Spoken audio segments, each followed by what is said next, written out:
دربار مصطفیٰ میں چپ کھڑا ہوا ہوں دربار مصطفیٰ میں سانسوں سے بولتا ہوں دربار مصطفیٰ میں سانسوں سے بولتا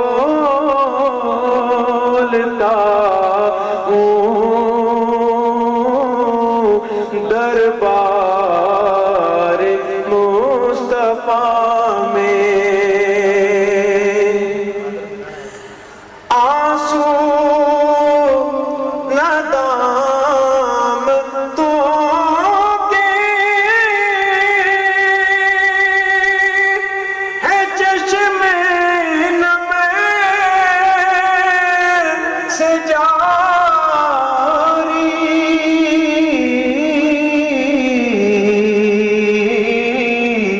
چھپ چھپ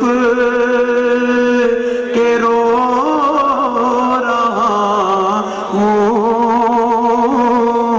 دربار مصطفیٰ میں چھپ چھپ کے رو رہا ہوں دربار مصطفیٰ میں میں چپ کھڑا ہوا ہوں دربار مصطفیٰ میں سانسوں سے بولتا ہوں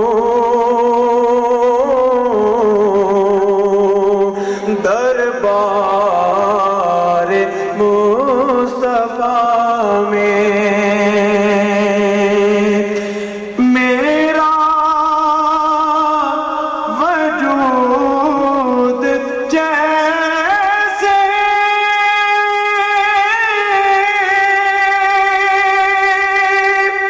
گم ہو کے رہ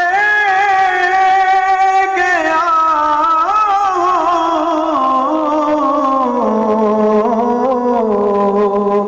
میرا وجود جیسے گم ہو کے رہ گیا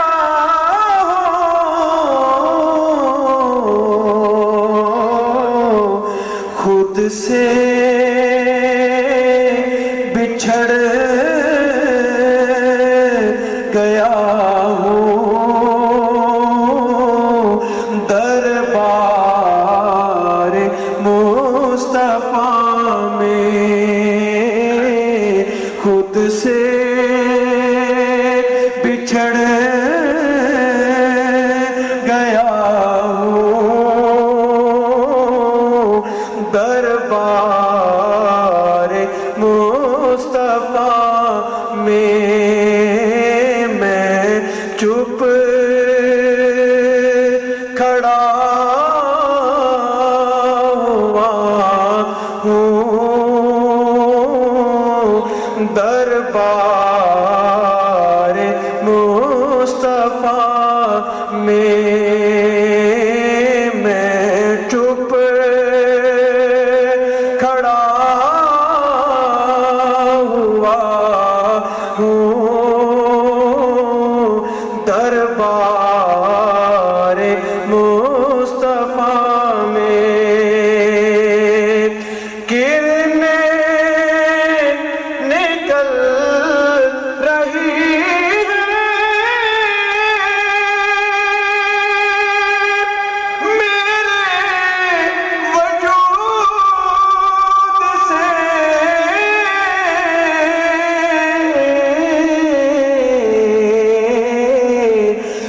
خورشید بن گیا ہوں دربار مصطفیٰ میں خورشید بن گیا ہوں دربار مصطفیٰ میں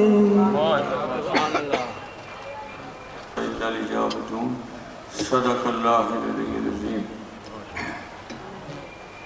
نہایت ہی معزز احباب گرامی قدر، اللہ پاک کا کروڑوں شکر ہے کہ اس کے اور اس کے محبوب کے ذکر پاک کی محفل کی سعادت حاصل ہے۔ یہ میں نے جو آیت پاک پڑھی ہے اس کا معنی ہے کہ میں نے انسانوں اور جنوں کو اس لیے پیدا کیا ہے کہ یہ میری عبادت کریں۔ آج یعنی مقصد حیات متعین کر دیا۔ تو آج ذرا ہم رسوم میں کھو گئے ہیں۔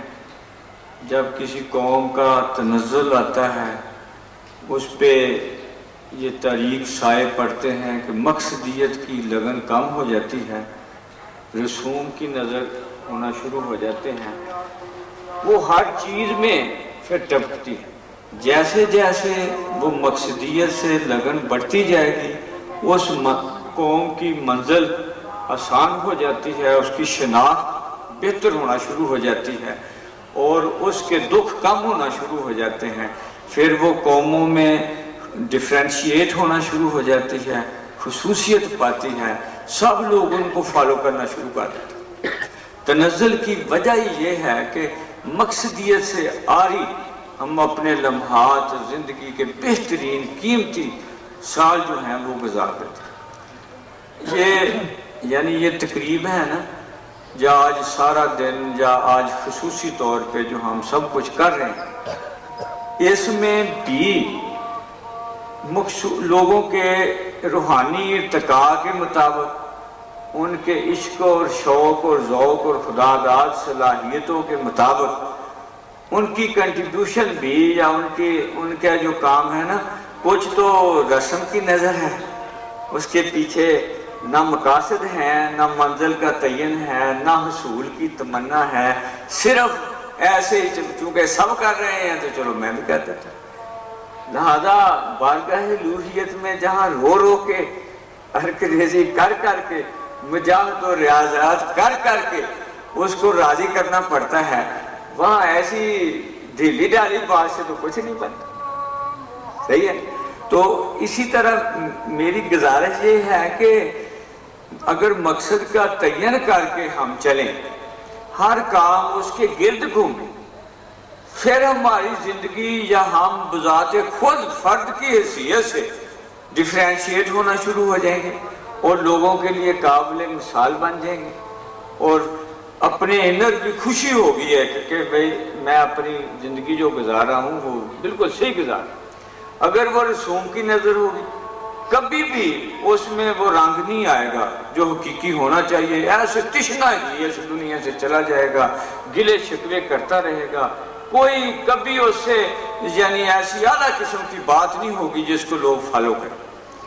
تو میری گزارش یہ ہے کہ اس چیز سے، حالانکہ جب میں آیا تھا تو موضوع روٹین کے حساب سے رسالت معاصر کے شان ہونی چاہیے، ولادت کا ذکر ہونا چاہیے، مگر بس پتہ نہیں ایسے دیکھ کے نا تو میں نے کہا یا اللہ پاک ہماری زوال کی یہ جو نشانیاں ہیں نا، یہ سچی بات، ان کو بھی مجھے توفیق بخش کے میں ایڈریس کروں کہ اس سے نکلیں گے ہی تو وہ آگے جائیں گے نا۔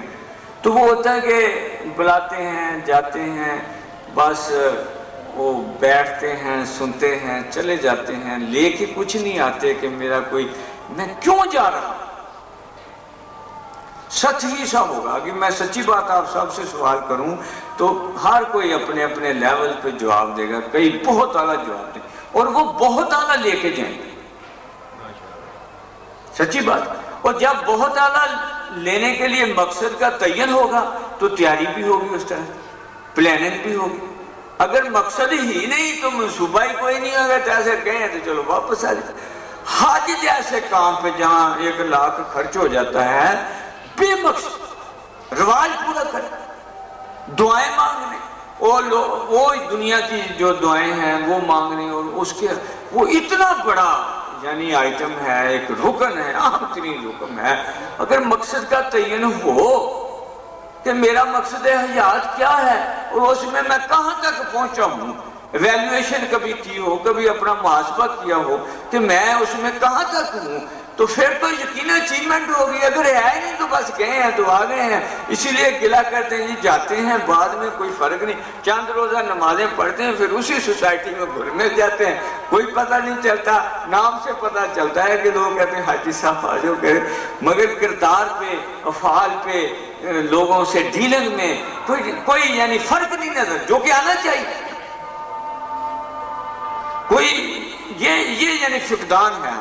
ہم یہاں آئے ہیں، آقا دو عالم صلی اللہ علیہ وسلم کے ذکر کی محفل ہے، اور آپ کو پتہ ہے جب آقا دو عالم صلی اللہ علیہ وسلم کے ذکر کی محفل ہو، آپ کی ساری توجہ ادھر ہوتی ہے، اور آگے بڑھتے جائیں تو آپ بیچ میں ہوتے ہیں، آپ کا تصرف ہے، رحمت للعالمین ہے، کوئی ذرے پہ اس کی آپ کا تصرف ہے۔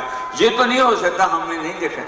بعض لوگوں کے نزدیک ایسا ہوگا کہ فرشتے ہمارے اعمال پہنچائیں گے، بعض لوگوں کے عقیدے کے مطابق ہے نہیں، خود آقا دو علیہ وسلم کا تصرف ہے، ہم سب کو دیکھا جا رہا ہے، دیکھا جا رہا ہوتا ہے، تبھی تو بعض دفعہ ان کو مشاہدات میں، خوابات میں انہی کے حساب سے رہنمائی کی جاتی ہے کہ بھئی آپ نے ایسا کیا تھا، لہذا میں نے آپ کو ریوارڈ کر رہا ہوں، یہ ہوتا ہے۔ لہذا جب یہ نبی پاک صلی اللہ علیہ وسلم جو ہوتے ہیں وہ اللہ کے یعنی اس عالم بشریت میں عروج والی ہستیاں ہوتی ہیں، سب سے یعنی حقیقی تصویر بشر کی وہ ہوتے ہیں، وہ اللہ پاک کے مقاصد کی بہترین تکمیل ان سے ہو رہی ہوتی ہے، لہذا وہ انسانی وقار کا اور عروج کا سب سے اعلیٰ مقام ان کو نصیب ہوتا ہے۔ تو وہ ان کے یعنی اور یہ سمجھ آتی ہے کیسے، جیسے جیسے ہمارا اپنا روحانی ارتقا ہوتا ہے۔ ہم انبیاء کرام کو کیسے سمجھ سکتے ہیں، رسالت معاصم کو، خاص کر ان کے تصرف کو، ان کے کمالات کو، ان کے مشاہدات کو، ان کے احوال کو وہ کیسے سمجھتے ہیں، جیسے جیسے ہمارا روحانی ارتقا ہو۔ اور ہمارے روحانی ارتقا کی وجوہات کیا ہیں، ذریعے کیا ہیں، وہ یہ ہیں، نمازیں، ذکر، فکر، درود و وظائف اور یہ محافل۔ ان میں کیا ہوتا ہے، ان میں جا کر کے ایسی کوئی ادا پسند آ جاتی ہے اللہ پاک کو کہ وہ اس کے روحانی ارتقاء کا باعث بن جاتی ہے، اس پہ فہم اور ادراک کے دروازے کھلتے ہیں، اس کی بالکل سوچ بدل جاتی ہے، پہلے اور طریقے پہ عبادت کرتا ہے، پھر اور طریقے پہ عبادت کرتا ہے۔ ایک ہی بندہ دونوں نماز میں کھڑے ہیں، ایک کا مقصود رضا الہی ہے، ایک کا مقصود وصال الہی ہے، ایک کا مقصود کچھ بھی نہیں ہے، تو اچیومنٹ بھی ایسے ہی ہو، حاصل بھی اسی طرح ہوگا۔ تو لہذا جب جائیں نا، یہ پہلے تو یہ تعین کریں کہ مقصد حیات ہے کیا۔ مقصد حیات دو متعین کیے ہیں بزرگوں نے، کہتے ہیں کہ دو ہی لیول ہیں اور دو طرح کے لوگوں کے لیول ہوتے ہیں، لہذا ان کے علیحدہ مقصد ہے۔ بعض لوگ ہیں جن کا تصرف بہت اونچا نہیں جاتا، وہ رضا کے طالب ہوتے ہیں، اے بار الہ تو ہماری حیاتی میں ہم سے راضی کر۔ وہ کیسے کہتے ہیں کہ رسالت معاصم کی حیات پاک کا مطالعہ کرتے ہیں، لوگوں سے سنتے ہیں کہ آپ کا کیا طریقہ کار ہے، اس پہ عمل کرتے ہیں، توقع کرتے ہیں کہ اللہ ہم سے راضی ہو جائے گا، شک میں ہوتے ہیں، یقین کا عمل نہیں ہوتا، قیامت کے دن وہ اس انتظار میں ہوں گے کہ ہمارا نامہ اعمال کے ساتھ میں آتا ہے۔ دوسرا گروہ ہے جو تھوڑا سا سپیریئر ہے، وہ وصال کے طالب ہوتے ہیں، وہ کہتے ہیں تکمیل انسانی ہے جو وصال الہی سے ممکن ہے، اس کے بغیر ممکن ہی نہیں۔ وہ کہتے ہیں کہ یہ وجود جو ہے اس میں سب کچھ اللہ پاک نے ودیت کیا ہوا ہے، رکھا ہوا ہے کہ الرحمن علم القرآن خلق الانسان، کہ پہلے اس کو علم قرآن پڑھایا ہے، تعلیم قرآن دی ہے، پھر خلق کیا ہے۔ ہمارے علماء کرام جہاں صرف رسالت سسٹم کو سمجھتے ہیں کہ آپ کے لیے چونکہ آپ پہ قرآن اترا ہے نا، آپ لہذا وہ اس میں کہتے ہیں کہ یہ قرآن چونکہ آپ پہ اترا ہے لہذا آپ کو ہی تعلیم دی گئی ہے، کسی اور کو، لیکن لفظ جو قرآن پاک کے ہیں وہ صاف کہہ رہے ہیں کہ الرحمن علم القرآن خلق الانسان، میں نے انسان کو پڑھا کے قرآن پھر خلق کیا۔ تو وہ جو صاحب وصال کے کرتے ہیں مقصد جن کا وصال الہی ہے، وہ کہتے ہیں کہ اس میں سامان سارا موجود ہے، اور وصال کے درمیان جو رکاوٹ ہے وہ حجابات نفس ہے۔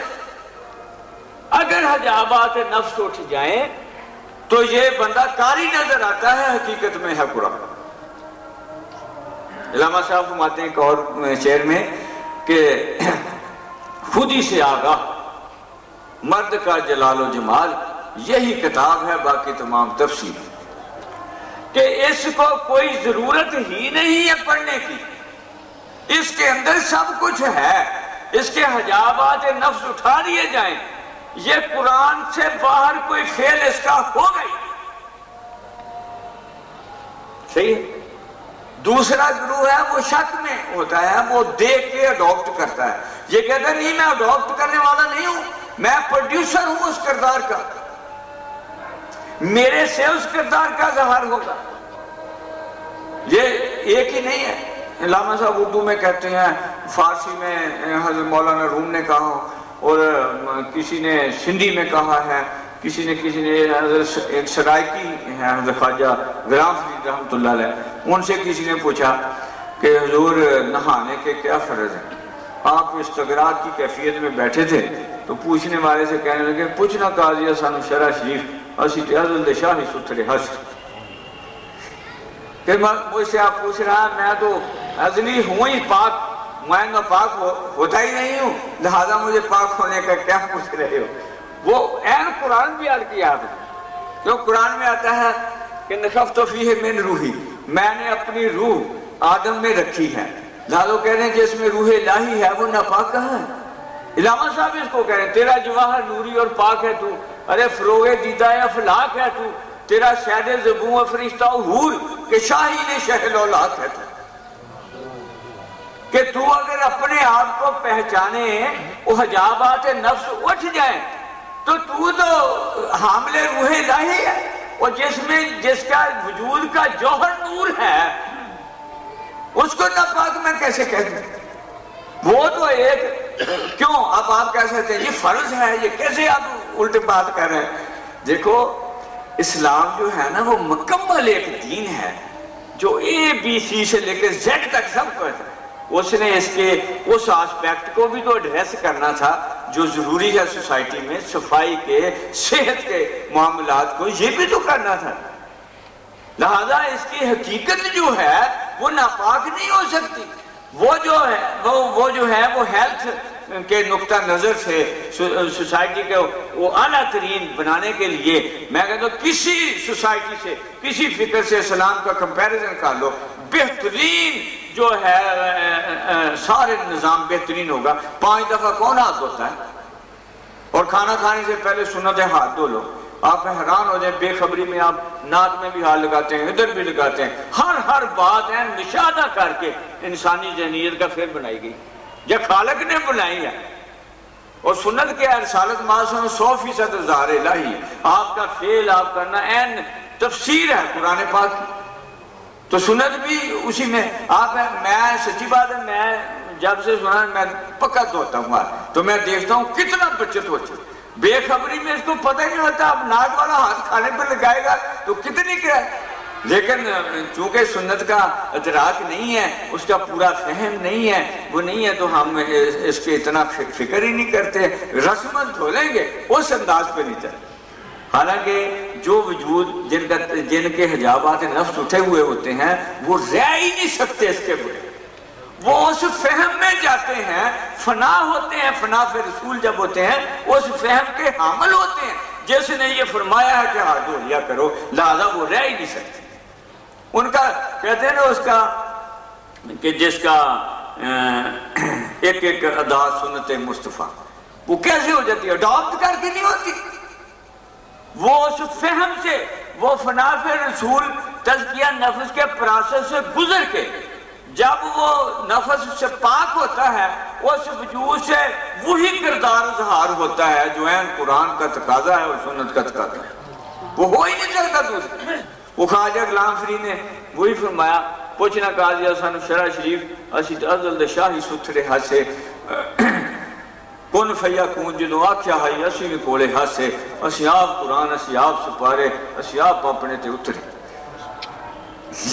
یہ تک جب خود آگاہی ہوتی ہے تو یہاں تک جاتا ہے۔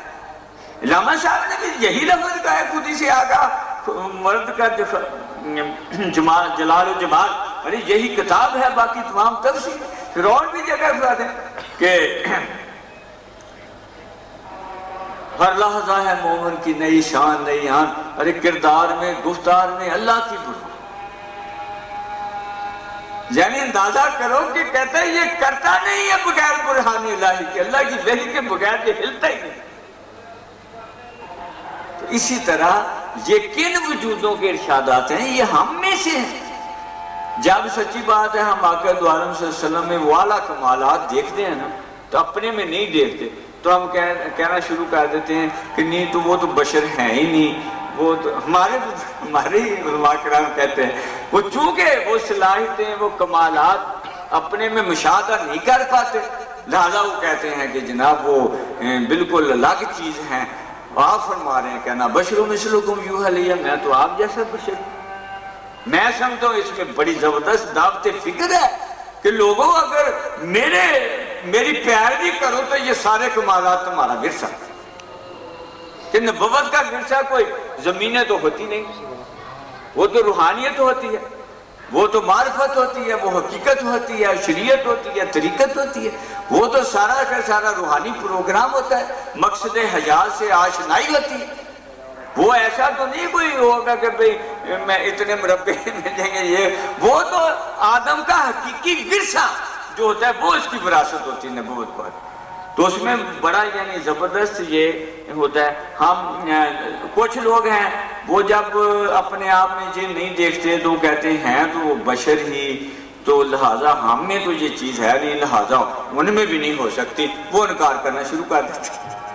وہ انکار کے مرتکب ہوتے ہیں، وہ اپنے میں ہمیشہ کے لیے مور لگا لیتے ہیں کہ نہیں ہے ہی۔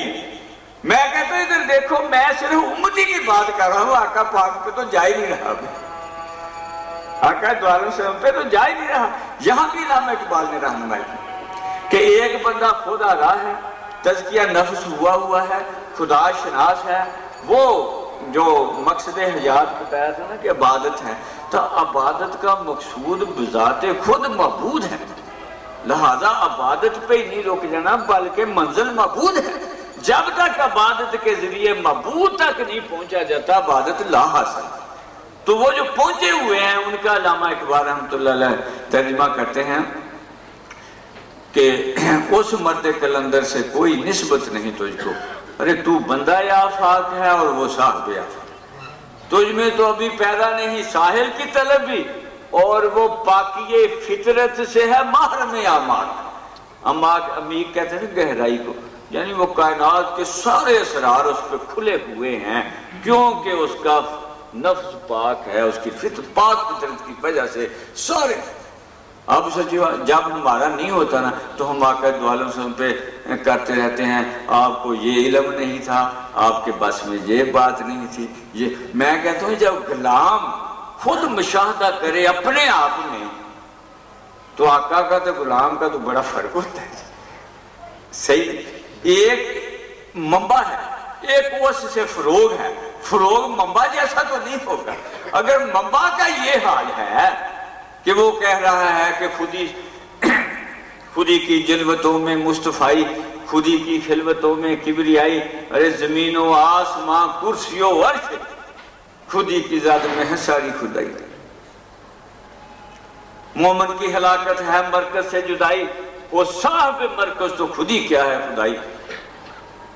اگر یعنی غلام کی یہ بات ہو رہی ہے، یہ یعنی ایک جو امتی ہے اس کی، اور وہ جو یعنی وہ جو جس کا آبجیکٹو ہائی تھا، جس کا مقصد وسعت الہی تھا، جس کے وہ حجابات نفس اٹھے ہوئے ہیں، جو معرفت الہی کا حامل وجود ہے، اس کی کیفیات یہ بتا رہے ہیں کہ خودی کی جلوتوں میں مصطفی۔ اس کا سچی بات ہے، میں ترجمہ کر دوں تو کئی بندے میں سے لڑ سکتے ہیں یہ بات ایسے شعر میں بس ٹھیک ہے، ورنہ اس کا معنی بڑا بہت ہے، حقیقت 100% حقیقت ہے، مگر ایسے پرائمری کے بچے کو پی ایچ ڈی کی بات بتا کے سوٹے کھانے والی بات ہوتی۔ مگر میں استراج بتا رہا ہوں کہ جنہوں نے مقصدیت سے لگن ہے، جو مقصد سے اپنے پیار ہے کہ میرا مقصد حیات کیا ہے، ان کی کیفیات یہ ہے۔ ارے ہم نے بے مقصد ہو کے کچھ پایا کہ گمایا ہے؟ ہم نے ایسے رسوم کی نظر اپنے آپ کو کر دیا؟ پوچھ تو صحیح اللہ پاک سے، یہ کوئی ایسے ہی بنا دیا تھا اس کو؟ جب بنایا ہے خلقتا بیدیا، اپنے ہاتھوں سے بنایا، فسویتہ، اس کا ڈیکوریٹ کیا، خوبصورت بنایا، لقد خلقنا الانسان فی احسن تقویم، ساری کائنات میں سے خوبصورت بنایا، پھر اس کو نفخت فیہ من روحی، پھر فسجدوا لآدم، اس کو سجدہ کر دو۔ اس کے علاوہ جو پرائم مخلوق تھی، جو بہترین مخلوق تھی، اس سے سجدہ کرا کے ریکگنائز کروایا کہ آدم کا مقام میرے بعد ہے، کوئی اور نہ اس کا مقابلہ کرے۔ آج ہم کہتے ہیں کہ ایک یعنی طبقہ کا فکر یہ ہے کہ معراج میں رسالت محمد صلی اللہ علیہ وسلم کو جبریل کی زیارت ہوئی ہے۔ اب جبریل ساجد ہیں اور رسالت محمد صلی اللہ علیہ وسلم معبود ہیں۔ آدم کے ورثے میں جب عام آدمی کے ورثے میں ہے تو نبوت تو اس ورثے کی بڑی حامل ہے، صحیح ہے۔ اب بتاؤ کیا ساجد کی معراج، مسجود کی معراج ساجد کو دیکھنا ہو؟ کیا اللہ پاک مجھے دیکھے تو اللہ کی معراج ہوگی؟ ارے میں اپنے مسجود کو دیکھوں تو میری معراج ہوگی، صحیح ہے۔ بڑا استدلال دیتے ہیں اپنے فہم کے مطابق، اعلیٰ قسم کے، وہ کہتے ہیں جی اللہ کوئی وجود ہے جس کو دیکھ لیں، کتنا بڑا لاجک۔ اور حقیقت میں جب تک حجاب نہ کھلیں، جب تک نفس کے حجابات نہ اٹھیں، یہ اس کو کر ہی نہیں سکتا، ڈسکرائب بھی نہیں کر سکتا، یہ اس کے بس کی بات ہے۔ مگر کسی اٹھے ہوئے کے بیٹھے قدموں میں تو پھر یہ ہے کہ دم عارف نسیم صبح دم ہے، اسی سے ریشائے مانی میں نم ہے، اگر کوئی شعیب آئے مجسر، شبانی سے کلیمی دو کرے۔ پھر اتنا تھوڑا سا وقت لگے، پھر بکریاں چرائیں شعیب علیہ السلام کی تو کلیم اللہ بن، پھر اتنا تھوڑا ہے، نہ ہو تو بودھ اتنا ہے، یعنی اللہ پاک کے بارے میں بودھ اتنا ہے کہ میری آنکھ نے کبھی دیکھا ہی نہیں، اور قرب اتنا ہے کہ نحن اقرب الیہ من حبل الورید، اور ہوتا ہے وفی انفسکم افلا تبصرون، ارے میں تو تمہارے جانوں میں ہی ہوں، تمہیں میں ہوں، میری طرف کیوں نہیں دیکھتے؟ یہ کہا جا رہا ہوں۔ تو وہ دیکھو ایک ہی آیت پاک ہے، دونوں لیول کے اپنا اپنا استدراج کرتے ہیں، اپنے اپنے معنی نکالتے ہیں، اپنے اپنے حساب سے فیض یاب ہو رہے ہیں۔ اب جو لوگ یعنی اس شان کے حامل ہیں، الگ دوسرے کیٹیگری، وہ ان کو چونکہ فہم الہی نصیب ہوتا ہے، وہ اخلاق الہی سے مزین ہوتے ہیں، وہ ان کو کبھی نہیں کہیں گے جھوٹے سچے، یا کہیں گے تم تو کچھ نہیں ہو، کبھی نہیں کہیں گے، کیونکہ وہ اس حقیقت سے آشنا ہوتے ہیں کہ یہ اللہ پاک کا اپنا پروگرام ہے، میں شکر گزاری کے سجدے میں پڑا رہا ہوں جو مجھے یہ عطا کیا۔ کبھی فقیر نہیں جھوٹے سچے کرے، کبھی صوفیہ کرام نے جھگڑا نہیں کیا، کرتے ہیں ان سے سب جھگڑے ہیں، مگر انہوں نے کسی سے جھگڑا نہیں کیا۔ ایسا یعنی بابا فرید الدین گنج شکر رحمۃ اللہ علیہ کا ایک واقعہ ہے کہ آپ کے پاس ایک مولانا آئے جو سارے ہندوستان میں سب علماء کو ہرا کے آئے، تو انہوں نے کسی نے کہا کہ بھئی فاتح ہے تو تابعی بڑھ سکتا ہے، اگر جودن پاک پتہ شریف جائے اور بابا فرید کو بھی ہرا کے دکھا، اس نے آ کے پہلے ساری سٹوری باندھی اپنی، پورا سب کچھ سنا کے کہتا ہے جی ایسے ایسے میں نے سب کو ہرایا ہے، یہ میرے سوال ہیں آپ جواب دے سکتے ہیں۔ آپ ماشاءاللہ اسی فہم کے مالک تھے جو میں نے بتایا۔ آپ کہنے لگے فرید اگر تو اس کو بتا دے گا تو اس کی تو ہوا ہی نکل جائے گی، کتنا خوش کر رہا ہے۔ تو ہمارے لگے یار مجھے تو نہیں آتی، بالکل جواب دیا، یہ تو بڑی زبردست تو نے بات کی۔ وہ تو پھول کے اتنے بڑے ہو گئے خوش، یعنی دیکھو یعنی دوسرے کی دل بری کی ہے، اپنی شان میں کوئی کمی نہیں ہے۔ اور یہاں میاں محمد کا شعر بڑا زبردست فٹ آتا ہے کہ جتن جتن ہر کوئی کھیلے طوفانن کھیل فقیرہ، اور جتن دا مل کوڈی پیندا تے ہرن دا مل ہیرا۔ یہ ہے وہ اس کیٹیگری کے لوگوں کا فکر، یہ وہ آپ نے بھی وہی اختیار کیا۔ اب پاس ہی بیٹھے تھے حضرت نظام الدین اولیاء رحمۃ اللہ علیہ مرید تھے، آپ کی سمجھ میں نہ آئی حضور کی وہ جو ادا تھی نا وہ نہ سمجھ آئی، تب مانے لگے آقا سے اگر اجازت ہو تو میں بتا دوں۔ وہ سکیم جب فیل ہوئی تو ہم ناراضگی سے کہہ رہے جا یار ادھر جا کے بیٹھو اور ادھر جا کے بتاؤ، میرے پاس نہ ڈسکس کرے۔ وہ جب آپ نے مولانا کو اتنا اعلیٰ قسم کا سمجھایا سوال کہ مولانا خود نہیں جانتے تھے ایسا، وہ تو بیچارے چکر میں پڑ گئے کہ یار نہیں، جس کا مریض جانتا ہے اس کا مشکل کیسے نہیں جانتا تھا۔ یہ تو کوئی انہوں نے بس میرے اوپر نا یہ میری شوخی جو ہے اس پر ناراض ہو گئے۔ وہ جا کے قدموں میں بیٹھا کہتے مجھے معاف کر دیں، میں جو مرید کرے میں تو بڑا غلط تھا، میں تو لوگوں کو ہرانے ہونے پہ لگا تھا، آپ کی بارگاہ میں آ کے سیکھا ہے کہ ہرنا بہتر ہے، لہٰذا مجھے بھی اس بات میں۔ اب دیکھیں سچی بات ہے، اگر ہمارا یہ جعلی ہو بھی نہیں سکتا کہ میری تقریر سے سب میں یہ پیدا ہو جائے، نہیں ہوتا۔ یہ اس پروسیس میں سے گزر کے کسی مرد حق آگا کہ صبح سے نفس مرتا ہے، جب مرتا ہے نا تو پھر یہ کمالات اس کا حصہ ہوتے ہیں، پھر اسے چھینے نہیں جا سکتے۔ تو حضرت سلطان بہو فرماتے پاک پلیت کدے نہ ہوں پاما رلن سے پلیتی ہوں، کہ ان کو آپ اتھا پلیتی میں پھینک دو، برائی میں پھینک دو، کبھی برائی ان کے ساتھ اچھی نہیں۔ واضح خواجہ معین الدین چشتی کو ہندوؤں میں پھینکا، 80 لاکھ ہندو مسلمان کر دیے، ان کو کچھ نہیں ہوتا۔ وہ جو عورت بھیجی تھی بیٹی بنا کے بڑا، ان کے پاس تو یہی سب سے بڑا ہتھیار تھا، ان کو اب کیا پتا تھا خدا شناسی کیا جوہر ہے۔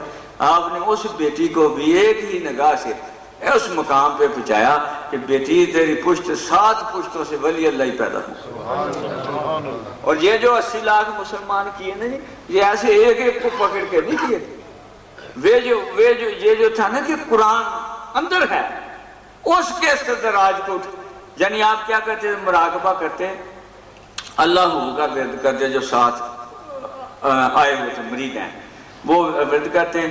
اور یہ قوالی کی اجازت بھی اس لیے مانگی کیا کہتے ہیں، یہ لوگ جو زیادہ ہیں نا یہ ساز ان کے مذہب کا حصہ ہے، لہذا وہ اس وقت دف وغیرہ اور بڑے آسان سے جو تھے وہ یعنی بجاتے، وہ قدرت نے جن کی قسمت بدلنی تھی وہ آ کے بیٹھ جاتے، جیسے اب بیٹھے ہوئے۔ آپ مراقبے میں جاتے ہیں، بارگاہ رسالت معاذ صلی اللہ علیہ وسلم میں پہنچے ہوئے ہوتے، وہاں سے حکم ہوتا ہے بیٹا نگاہ اٹھاؤ، وہ نگاہ اٹھاتے ہیں، جس کو دیکھتے وہ کلمہ پڑھتے۔ یعنی یہ ہے، اب ہم کہتے ہیں بھی یہ کیسے ہو سکتا ہے؟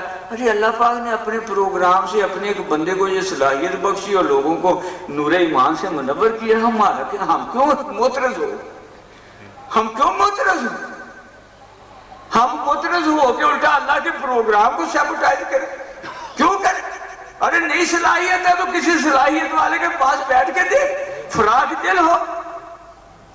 یہ باتیں تو میں نے امتیوں کی ہیں، جیسا آقا کے قدموں کی یہ خیرات ہے، اس کی سچی بات ہے، کوئی امتی جو ہے وہ شان بیان نہیں کر سکتا۔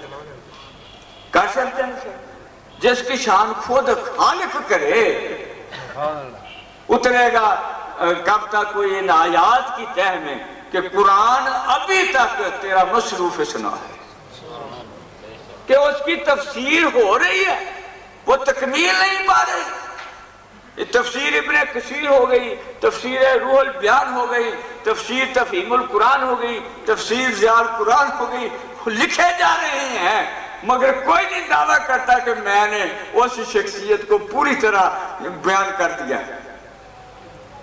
لاجواب ہو گیا بھی ہماری سمجھ سے بالا تھا رہا. اتنے 7 سال جلدیں لکھ کے بھی بے بس ہے. اور قیامت تک انحد کے محبوب کی حد میں تعریف اور شان نہیں آ سکتی. کی نہیں، جب بندے کے پاس کی بات نہیں ہے، خالق نے خود کی ہے، اس لیے اس سے آگے کون بڑھ سکتا ہے؟ وہ ہو نہیں سکتی.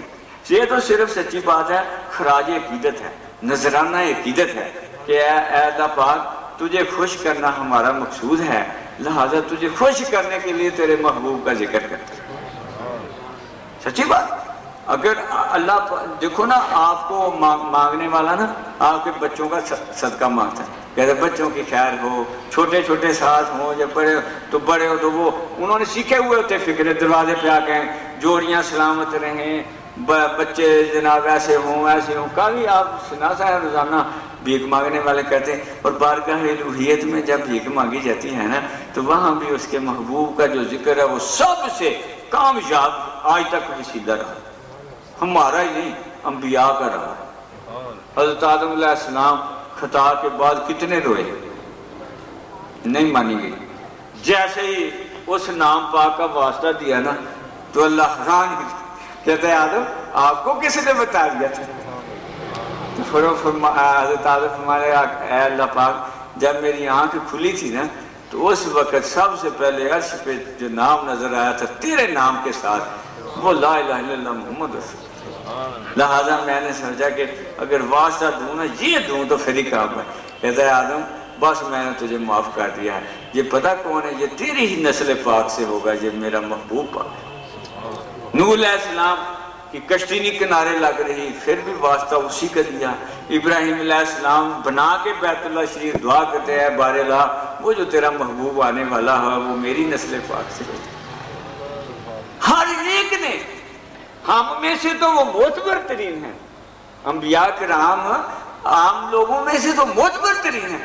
اگر وہ یعنی اللہ کی بارگاہ میں دعا کی قبولیت کے لیے یہ وسیلہ پیش کرے تو ہمارے لیے آج کیا اس سے بہتر سامان ہوگا. اور ہر اس چیز کو اللہ پاک نے ممتاز کر دیا جس نے آقا دو عالم وسلم کو کوئی نسبت کر دی، کوئی نسبت یعنی کی ہے نا، ہر اس چیز کو باقی کر دیا. وہ تو یعنی پہلے انبیاء کو کر دیا، ان کی نشانیوں کو باقی. یہ جو ہے اپنا بیت اللہ شریف، اس کی کیا حقیقت ہے کہ ایک اللہ کے بندے نے اللہ کی محبت میں اپنی سب سے اللہ کے علاوہ جو پیاری چیز تھی وہ اس کے راہ پہ قربان کر. محبت کی داستان ہے، حقیقی محبت کی داستان ہے، اور اللہ نے اس کو ایسا باقی کیا ہے کہ اس کے طواف کرنے سے گناہ دھلتے. دیکھو نا اللہ پاک نے یعنی باقی کر دیا کہ ابراہیم علیہ السلام نے 90 سال کی عمر میں ملے ہوئے بیٹے کو بڑھاپے میں جب یعنی آپ ختم آتے ہیں کیسے کہاں پیدا ہوگا، مگر اللہ پاک کی حکمت دے دیا تو پھر وہ اس کو حکم ہوتا ہے اس کو قربان کرو تو قربان کر دیا. داستان محبت تکمیل کر دی. وہ تو اللہ کی اپنی حکمت آ گئی، آپ نے تو نہیں کچھ اس میں فرق آنے دیا. تو اس بات کو ایسے باقی کر دیا کہ بھئی آنے والی نسلیں قیامت تک جو اس کا طواف کرتی رہیں گی وہ میری بارگاہ میں مقبول ہوتی رہیں. یعنی نسبت اپنے مقبول بندے سے. وہ جو دوڑیں لگاتے ہیں صحیح کرتے ہیں وہ کیا ہے؟ بی بی حاجرہ کی اپنے بیٹے کی محبت میں دوڑیں، ڈائریکٹ اللہ سے بھی نہیں، اللہ کے بندے کی محبت میں. ابھی وہ نبوت کا اظہار نہیں ہو پا رہا ہے، نبی معصوم ہوتا ہے، پیدائشی نبی ہوتا ہے، اس کی محبت میں بھی جو دوڑیں لگائی ہیں اللہ پاک نے ان کو بھی باقی کر دیا. ایسے ہی آقا دو عالم صلی اللہ علیہ وسلم تو چونکہ سردار الانبیاء ہیں، وہ تو شان میں سب کے سردار ہیں، ان سے تو جس چیز نے بھی نسبت پائی ایمان سے. یہ جو آج ہم بیٹھے ہوئے ہیں، میں سے بات تو میں نے پہلے کی ہے کہ جتنے پیار سے بیٹھے ہوئے ہیں اتنا ہی رواج ملے. یہ جو ننگے سروں کو میں زیادہ کہہ رہا تھا نا ڈھک لو، وہ میری یہ خواہش تھی کہ جب آقا پاک کی نگاہ ہوگی نا تو یار وہ محروم نہ رہے. ہوگی تو یہ ہو نہیں سکتا کہ نگاہ نہ ہو. تو کیونکہ ادب کا ہیس تیرے آسمان عرش نہ لگا۔ علامہ صاحب فرماتے ہیں علامہ اقبال کہ آپ کی بارگاہ عرش کے نیچے، زمین کے اوپر، عرش سے بھی نازک تر ادب کی جگہ ہے کہ اللہ پاک اپنی تو کوئی اونچی نیچی بات برداشت کر لیتا ہے، مگر محبوب پاک کی بارگاہ میں بے ادبی برداشت ہی نہیں۔ وہ جب لینا اس بارگاہ سے ہو، خیرات قاسم کے دروازے پہ کھڑے ہونا ہو، تو پھر گھر سجا کے حضرت ایوب کہتے ہیں دیکھ لیتے ہیں کہ سرکار کدھر جاتے ہیں۔ اگر سجایا ہوا ہوگا تو پھر کہاں جائے گا؟ اگر اس لیول کا ہم نے اپنے آپ کو سجا کے بٹھایا ہو تو پھر رحمت کے بادل کیسے آگے چلے جائیں گے؟ وہ برس کے ہی جائیں گے۔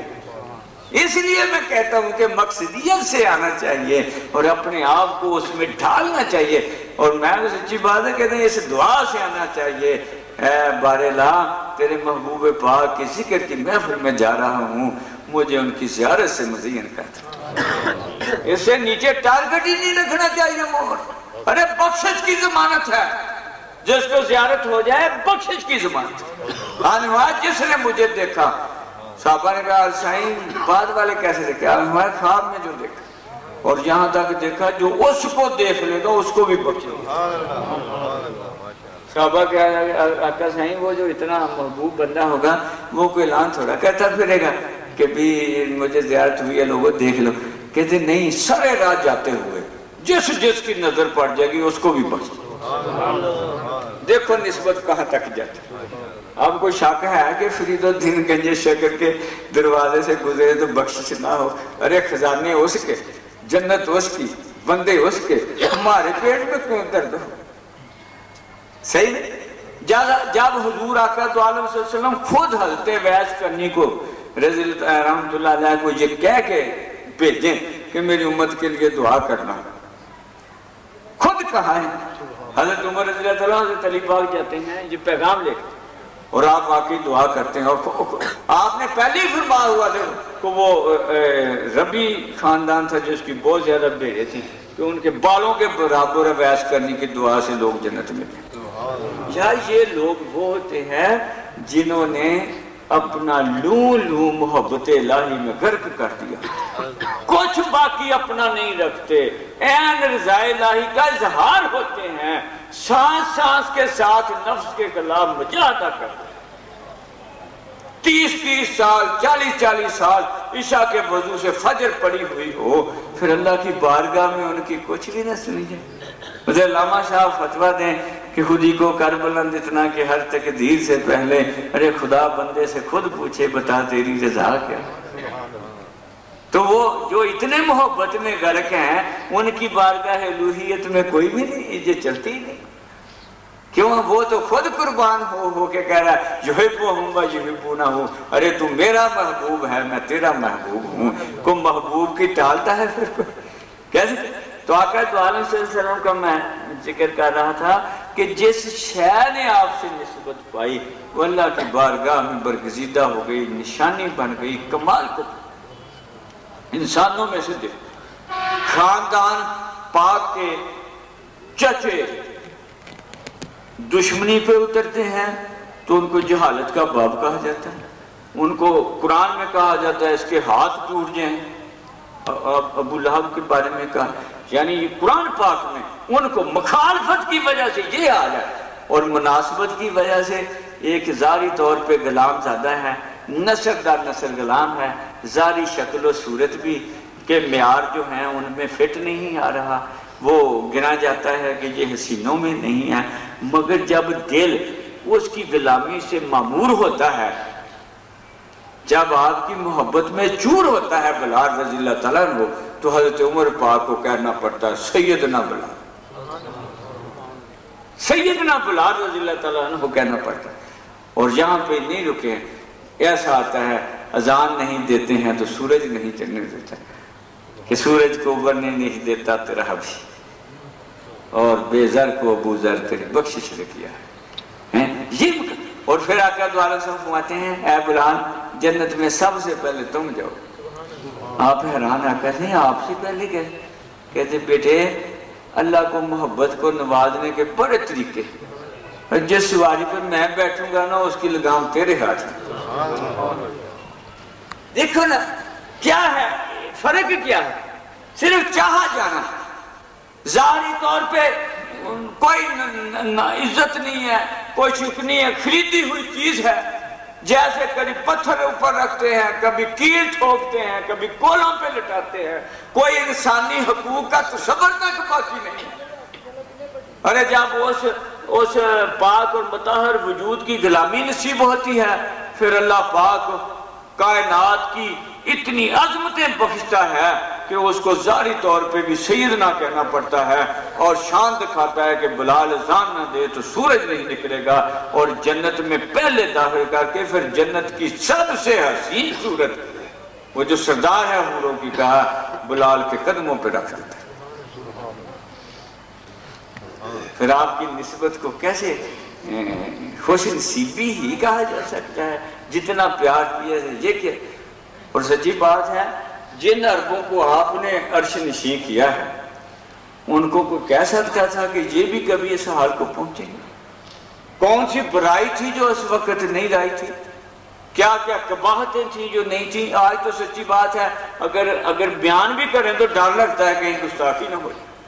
ان کی بعد کی شان کو دیکھ کے ڈر لگتا ہے کہ ان کے ساتھ وہ ماضی کو نٹھی کرتے ہوئے کہیں گستاخی نہ ہو۔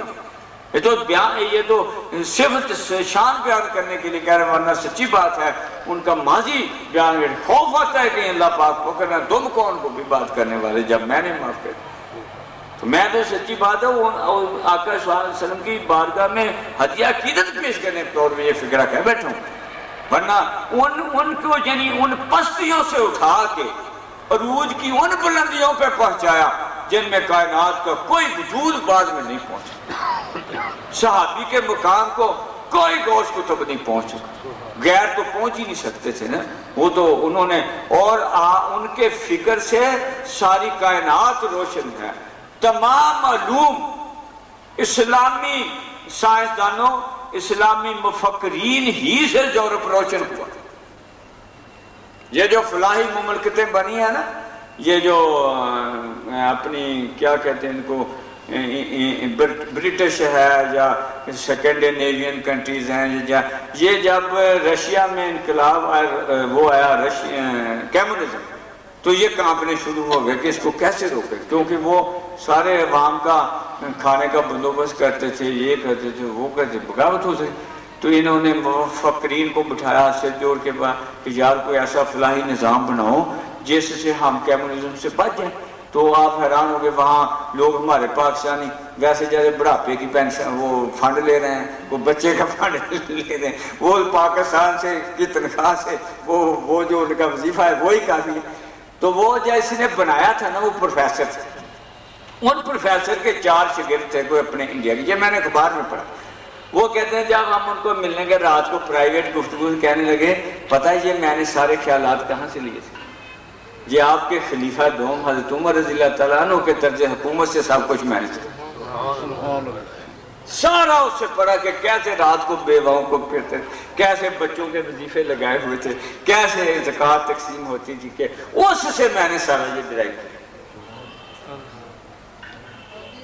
وہ دیکھو بخشا نہیں اس فکر نے پھر ساری دنیا کو روشنی، اور وہ انگلینڈ جس کی سلطنت میں سورج نہیں ڈوبتا، وہاں ایسے نہیں اللہ نے اتنا عروج بخش دیا، انہوں نے اعلیٰ کمال، ان کے بزرگوں نے اعلیٰ اخلاق و کردار اور وہ فکر پیش کیا ہے۔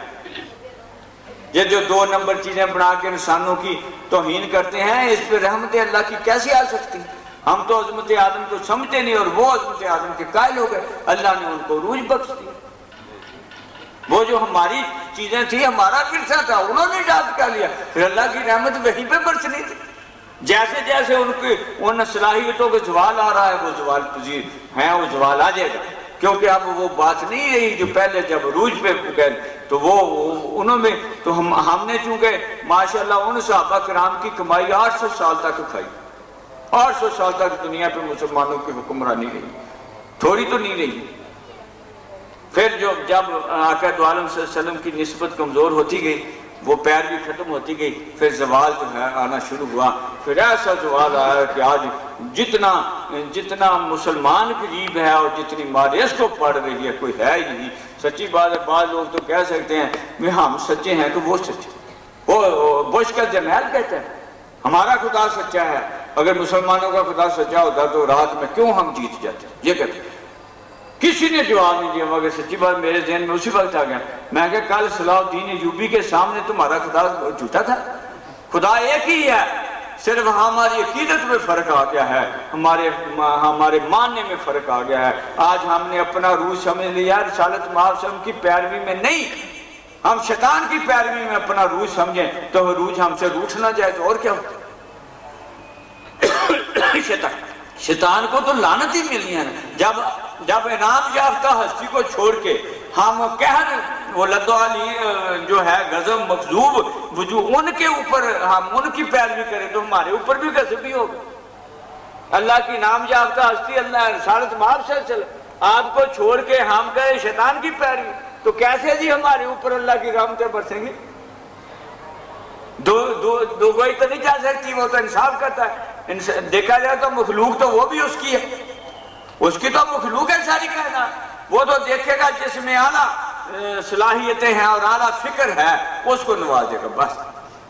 یہ میں پہلے سوچتا تھا پھر ہماری امت کو کیوں کہا گیا یہ ایسے، تو حضرت عثمان غنی رضی اللہ تعالیٰ کو میں نے ارشاد پڑھا کہ جب قوم میں امت میں منافقت آ جائے گی، یہ ایک دوسرے کا گلا کاٹنے لگ جائیں گے، ایک دوسرے کو دھوکہ دینا شروع، تو اللہ پاک اپنا تصرف اپنی نسبت ان سے واپس کر دے، یعنی اونرشپ جو ہے نا کہ یہ میرے، وہ واپس کر دے۔ اور آپ خود دیکھ لو ہمیں کہاں تک آقا دو عالم صلی اللہ علیہ وسلم کی پیروی کی بات ہے، کتنی کم یعنی ہے، کثرت سے لوگ بھاگے ہوئے ہیں کہ کچھی گالیں دنیا نفسانیت شیطانیت کے پیچھے پڑے ہوئے ہیں تو پھر وہ ذلت اور رسوائی مقدر بنی ہوئی ہے۔ یہ تو ہو نہیں سکتا کہ جو بوئے جائیں اور گندم کاٹنے کے لیے مل جائے، فرعون جیسے رہیں اور موسیٰ جیسی عاقبت ہو جائے، یہ تو ناممکن ہے۔ اللہ کے گھر میں انصاف ہے، صرف اس وہ مقصدیت سے عاری ہو کے وہ اللہ کی رسالت واسطہ کی محبت سے دوری ہو گئے۔ اور سچی بات ہے، میں آپ کو کہہ دیتا ہوں، محبت کتابوں سے نہیں ملتی، محبت کسی محبوب وجود کے پاس بیٹھ کے ملتی۔ یہ نگاہوں کی خیرات ہے، یہ ایسے کتابوں سے نہیں